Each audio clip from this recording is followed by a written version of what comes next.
Bueno, entonces aquí en Vistazos Críticos estamos con Federman Contreras, que en el taller de Óscar Cerón. Federman expuso acá hace un tiempo algunas de estas piezas que estamos viendo acá, acompañadas de dibujos, de unos libros intervenidos, eh, de estos libros arquitectura, digamos, ¿no? Federman, cuéntanos entonces en qué consiste este trabajo, porque nosotros te conocemos como un experto también en cuestiones de arte rupestre y también como docente y esta faceta que también conocemos pero muy pocos conocen, este artista activo, sí, que estuvo en Alemania en un tiempo y se impregnó mucho de esas corrientes conceptuales, constructivistas. Cuéntenme, Federman, de qué se trata toda esta obra y ahora que Oscar nos acompañe también. Bueno, eh, sí, digamos lo que se ha mostrado es un trabajo como integral de un proceso que yo fui, fui desarrollando a partir de el libro que de alguna manera, siendo muy joven, me interesaba por los textos de teoría del arte y entonces como una respuesta a, a, a, esas lecturas yo fui desarrollando inicialmente mis dibujos en los frontispicios de los libros. Con cierto miedo yo no me metía en los textos, en las imágenes, pero después ya me di cuenta que había una necesidad de intervenir el texto, sí, las fotos y luego más adelante de cortar los libros, sí, de trozarlos, de romperlos, y eso me generó la idea sí, de ese proceso de intervenir el libro como un libro soporte y luego como un libro escultura. Es más o menos en términos generales, ¿no? El libro es un material, bueno, material plástico también, es un basamento, aquí hay arquitecturas, es parte de la escultura, porque generalmente el libro lo concebimos como, bueno, como un material de conocimiento que lo es, pero acá, ¿qué tipos de libros son, Federman? Porque bueno, alcanzamos, son también libros que hacen parte del mundo de las artes en general, claro, ¿no? pues cada libro me invita a dar una respuesta. Entonces, por ejemplo, el libro de cálculo, que fue el primero que yo intervine con un guillotinazo. Entonces, el cálculo de las tres dimensiones. Entonces me invitaban a responder, que era el libro de cálculo cuando estudiaba ingeniería. Entonces yo respondo, le hago una cuchillada y lo articulo. Y el libro se comienza a mover en el espacio y, y es una invitación, o sea, me invito a seguir trabajando de esa manera y articular los libros arquitectónicamente, la espacialidad, a lo que lo invita a uno. Entonces, eso es, digamos, como esa resultante y esa inquietud que aparece, ¿no? ¿Y por qué la madera? Es decir, ¿por qué aparece la madera también? Y qué tipo de maderas son? ¿Cómo se articulan con estos Bueno, libros sí, intervenidos? uno dice eh, el vidrio, todos los materiales, cuando todos los artistas intervenían con materiales, eh, yo digo, el libro puede estar integrado también a un material eh, con la madera, porque incluso el libro viene de la madera, ¿no? El árbol es como el origen de muchas cosas, del diseño, ¿no? Entonces, ¿Restituir ese material o más bien ponerlo a dialogar como entre su origen y dialogar, su porque destino, pues algo uno no así? lo puede restituir, Sí. sí, reponer fácilmente. Se necesitan muchos años para reponer lo que se ha hecho en libros o en el uso del material gráfico. Se van a necesitar muchos años de conciencia también, para volver a restituir el eco o de los ecosistemas naturales, ¿no? Pero a partir de eso, creo yo que el libro sí dialoga con las formas, ¿sí? Además porque es un contenedor de conceptos, conceptos enriquecidos o empobrecidos, porque esa es otra de las cosas que yo también trabajo. Por ejemplo, esta pieza tiene que ver historia del arte, pero es la historia del arte decimonónico, ¿sí? Que es un libro que cuenta lo mismo que cuentan otros, ¿sí? Entonces es el autor que no cuestiona esa historiografía del arte, sino que va a seguir diciendo lo mismo. Entonces me preocupa que le sigamos contando mentiras, ¿sí?, a las nuevas generaciones. Entonces yo respondo, voy a hacer con este libro, ¿sí?, una pieza que puede ser más interesante, ¿sí?, que esto que está escrito acá. Entonces el libro se perfora perfora, y la pieza surge de ahí. Entonces, aquí hay una intención de construcción. Por ejemplo, yo pensaba que podemos construir un museo, ¿sí?, de esta manera, ¿no? Puede ser. Podemos poner aquí la M de museo, por ejemplo. Son maquetas, podrían ser maquetas, estas ser. piezas son Entonces, casi de esa maquetas manera, escultóricas. esta es una ciudad, ¿sí?, una ciudad imaginada. Llamémoslo así, para usar los términos contemporáneos, el imaginario. Oscar Cerón, pues el anfitrión de este espacio de creación y también de exhibición. Cuéntenos cómo llega un artista como Federmán Contreras a tu espacio y por qué razón es tan interesante que tu espacio de creación, donde también se proyectan películas y se exponen artistas, tenga acogida para este tipo de propuestas. Inicialmente, bueno, gracias por la invitación. Inicialmente hay un interés personal por los libros. A mí el capítulo libro de artista como género que se da y pertenece al siglo XX me ha atraído profundamente, particularmente desde los 90, cuando tuve oportunidad de trabajar con algunos artistas en Norteamérica con libros. Entonces, cuando me acerco al trabajo de Federmán, encuentro unas coyunturas muy particulares. Federmán es un individuo controversial y de hecho su obra contiene mucho de eso. Yo creo que él ha pasado por situaciones en que se le ha cuestionado directamente sobre la manera de mutilar, de cortar, de agredir los libros. Y esto entraría a un tópico muy importante que sería la intervención del artista contemporáneo en lo que es la propiedad privada y lo que es el bien público. Claro. Es decir, yo encuentro ahí unos elementos que permiten un juicio y un análisis. La intervención de los libros. Bueno, amarrando un poco, hoy se habla mucho del arte público y los grafiteros particularmente.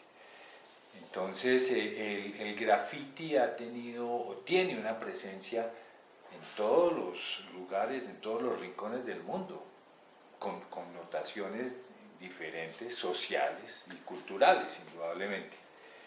En Bogotá, que es la ciudad donde nos encontramos ahora, ha sido objeto de la intervención de los grafiteros, que han tenido aceptación, y simultáneamente se puede ver que hay como una agresión, como una dentro, lo público y lo privado viene a jugar ahí.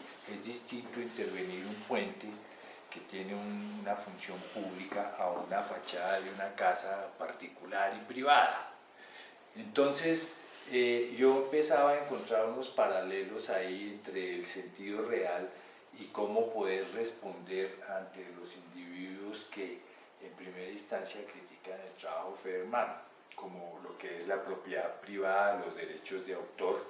Si a mí me preguntaron si él consultaba a las personas responsables de los libros, a los autores, a las editoriales, cómo surgía esto. Y hoy en día resulta que es un tema muy actual. O sea, hoy en día los artistas plásticos reclaman sus derechos de autor, los derechos patrimoniales, los derechos morales que hay sobre la... Pero el arte contemporáneo realmente ha tomado y se mueve con unas libertades que le permiten agredir, si se quiere, y además no es nuevo, aparece en el siglo XX, revertir inclusive muchos conceptos preestablecidos con respecto a las estéticas. Entonces ahí es donde está la fortaleza del trabajo, de la irreverencia del trabajo de Federman, en la medida que empieza a crear esos cuestionamientos.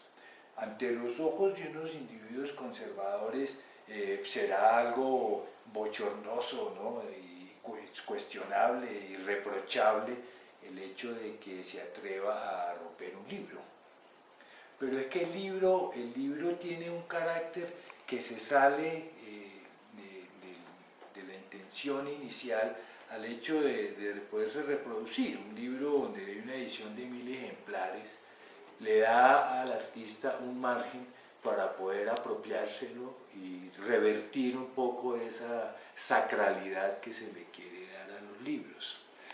Góngora decía que Federman era el peligro de las bibliotecas, que si usted lo invitaba a su casa, corría uno el riesgo de que sus libros porque el señor venía, ¿no? Y se los acababa. Pero en realidad el concepto aquí es, por un lado, volver al libro, al hecho ya fabricado y que supuestamente tiene una autoría y pertenece a otro, y apropiárselo y a partir de eso generar una conceptualización muy propia. Los artistas hoy en día, por ejemplo, trabajan sobre la copia de la copia. Entonces usted cuestionaba a un artista que va y trabaja, reproduce una pintura, la transforma, se la apropia, y resulta que hay artistas contemporáneos que trabajan a partir de las reproducciones que hay en los libros. Ese es otro capítulo. Cierto. Entonces aparece un señor que se interesó en la pintura del siglo XVII, siglo XVIII, y empezó a hacer reproducciones, no tenía acceso a esas obras en los museos, y se remitió a un libro de historia del arte. Una reproducción nunca es fiel, ni en color, ni nada al original, pero el arte permite que el individuo a partir de esto pueda generar una nueva propuesta. Excelente. Entonces hay muchos elementos que pueden leerse en el trabajo de Federman. Este me parece un ejemplo extraordinario y además se apoya en un artista importantísimo del siglo XX que es Joseph Beuys. Entonces no sé, el título es algo como Beuys por Beuys, el título en alemán.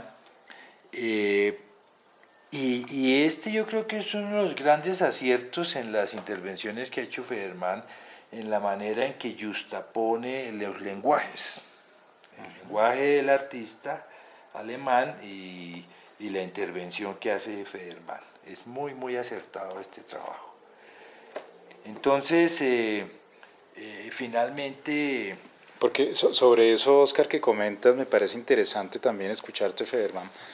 Vemos que es, por un lado, hacías mención a esa historia del arte, y también hay libros de artistas, que eso es algo que también nos llama la atención. Sí, claro. Es decir, los libros son libros de artistas que hablan de artistas, sí. Y cómo esos libros se convierten en el pretexto o en la misma obra también tuya, claro. ¿No? Es decir, el caso de Joseph Beuys, como nos contaba ahora Oscar, y estos otros que tú...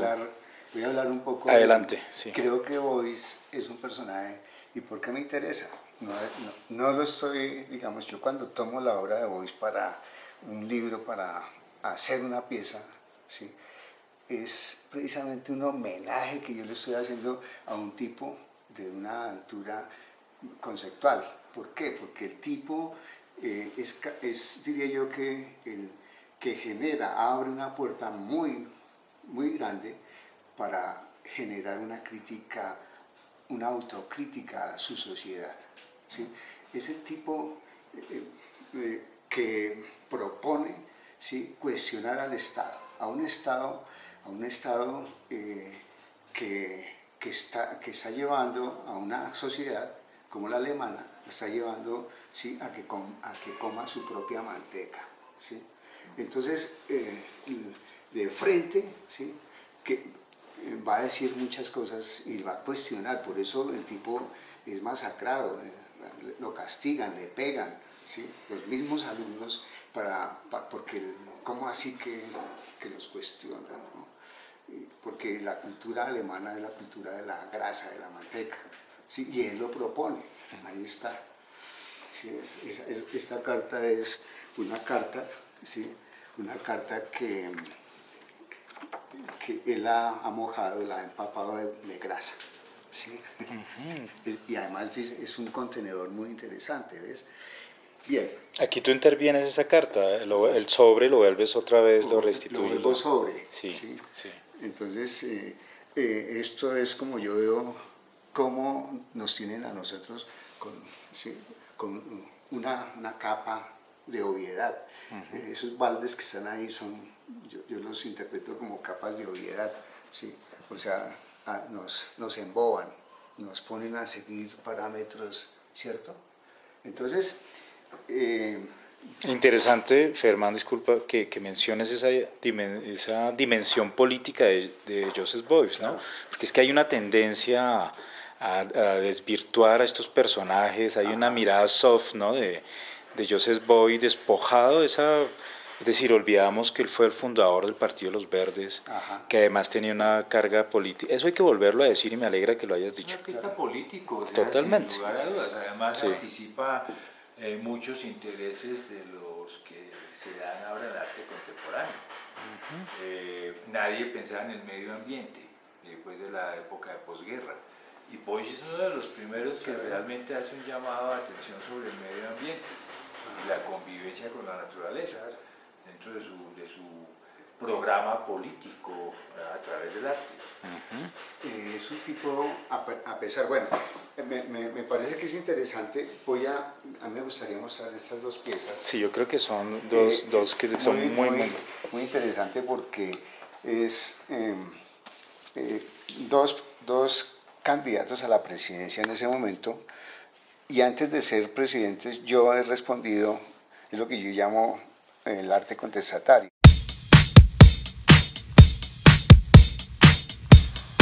Bueno, estas dos piezas, estos dos libros, son una respuesta contestataria como artista que mira a su país, que lo observa y que lamentablemente la política y las formas de hacer política son tristes. ¿No? ¿Qué son estos dos libros? Estos dos libros representan, uno son los programas de los dos candidatos en ese momento, que era Virgilio Barco y Álvaro Gómez Hurtado. Entonces logré conseguir 5, 9 o algo así, y cogí y respondo de esta manera, como un concepto de que son personas que vienen ya formadas para que gobiernen este país, pero dependiendo de otro país. ¿Sí? Pero todo el libro está intervenido en su interior, el programa político con la bandera norteamericana. O sea, esto quiere decir algo, ¿sí?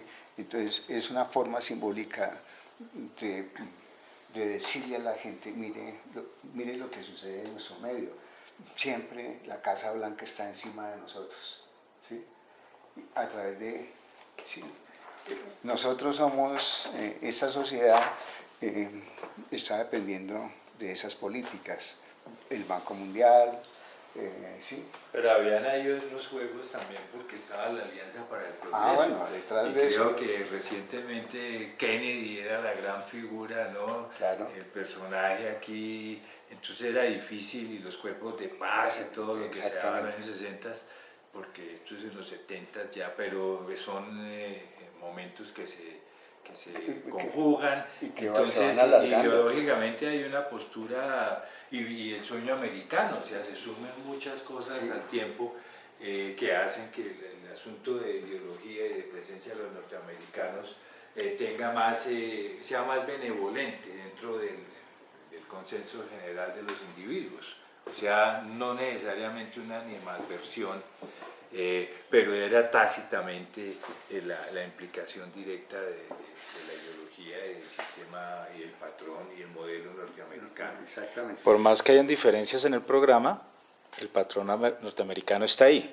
Que lo interesante es la intervención de estos objetos, obras de arte ya no dejan, sí, es decir, digamos, están permeados por el mismo patrón, las estrellas y las líneas rojas. Bien. ¿Qué quiere decir esto? Que aún seguimos siendo colonia, seguimos siendo periferia y hay centros de poder. Entonces, en resumidas, el arte que nos está rodeando, merodeando en este momento, es también un arte de centro de poder. Y estamos cayendo en ese bagaje, en ese vacío cultural. ¿Sí? ¿Dónde están los valores que respondan, podemos responder contestatoriamente? No hay. ¿Sí? Todo es una pretensión. Hay muchas cosas que se plantean, muchos artes que se están planteando como hechos políticos, pero resulta que son relamidos. Y eso lo que está sucediendo es delicado. ¿Ves? Entonces, yo no soy el tipo que me abandere de eso, pero por lo menos tengo conciencia a través de esto que estoy haciendo. Sí, tengo una conciencia de que nosotros tenemos una responsabilidad sociológica, ¿sí? Como creativos, ¿sí? Contarle a los demás a través del hecho gráfico, del hecho pictórico o escultórico, ¿cierto? De hacerle, de tocarle ese punto neural, ¿sí? Que estamos olvidando o que ha sido pretendidamente olvidado, ¿no? Ya nadie se quiere comprometer. Entonces, eso es lo que podríamos decir, ¿no? A través de cada pieza. Cada pieza tiene un algo que toca aspectos de la vida o de la cotidianidad. ¿Sí? Este libro, por ejemplo, ¿sí? Que es un libro donde destaca el trabajo de algunos artistas, ¿cierto? Colombianos, pero que yo lo remito, ¿sí? yo remito esto, ¿sí? A que tenemos que indagar las cosas de la precolombina a través de estos elementos, porque este vidrio que es blindado, ¿cierto? Se está blindando un conocimiento del hoy, pero no se está blindando el conocimiento de nuestra anterioridad, que es importante, ¿sí? Entonces, por eso me atreví a tocar esto y con pena yo lo que hago es admirar el trabajo de todos los artistas colombianos, pero de ninguno en particular. O sea, creo yo que todos tendríamos, ¿sí? Una exigencia frente a eso. ¿Cuál es la conciencia de defensa de ese patrimonio de identidad nacional? No lo veo por ningún lado. Entonces, yo no sé si me quiere hacer otra pregunta.